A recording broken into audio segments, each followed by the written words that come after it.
Actes chapitre 11. Les apôtres et les frères qui étaient dans la Judée apprirent que les païens avaient aussi reçu la parole de Dieu.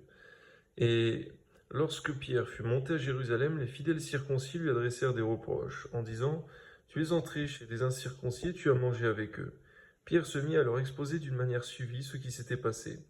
Il dit « J'étais dans la ville de Jopé, et pendant que je priais, je tombais en extase, et j'eus une vision. Un objet semblable à une grande nappe, attaché par les quatre coins, descendit du ciel, et vint jusqu'à moi. Les regards fixés sur cette nappe, j'examinai, je vis les quadrupèdes de la terre, les bêtes sauvages, les reptiles et les oiseaux du ciel, et j'entendis une voix qui me disait « Lève-toi, Pierre, tue et mange. » Mais je répondis « Je dis non, Seigneur, car jamais rien de souillé ni d'impur n'est entré dans ma bouche. » Et pour la seconde fois, la voix se fit entendre du ciel. « Ce que Dieu a déclaré pur, ne le regarde pas comme souillé. » Cela arriva jusqu'à 3 fois. Puis tout fut retiré dans le ciel, et voici, aussitôt, 3 hommes envoyés de Césarée vers moi se présentèrent devant la porte de la maison où j'étais. L'Esprit me dit de partir avec eux sans hésiter.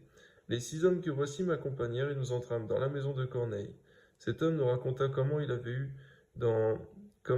vu dans sa maison l'ange se présentant à lui et disant « Envoie à Jopé, fais venir Simon, surnommé Pierre, qui te dira les choses par lesquelles tu seras sauvé, toi et toute ta maison. » Lorsque je me fus mis à parler, le Saint-Esprit descendit sur eux, comme sur nous au commencement. Et je me souviens de cette parole du Seigneur, Jean a baptisé d'eau, mais vous, vous serez baptisés du Saint-Esprit.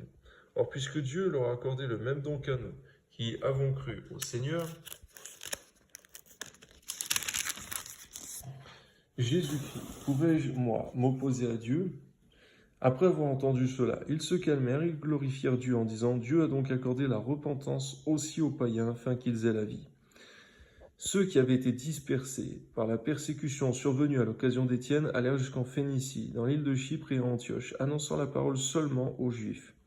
Il y eut cependant parmi eux quelques hommes de Chypre et de Cyrène qui, étant venus à Antioche, s'adressèrent aussi aux Grecs et leur annoncèrent la bonne nouvelle du Seigneur Jésus. La main du Seigneur était avec eux, et un grand nombre de personnes crurent et se convertirent au Seigneur. Amen.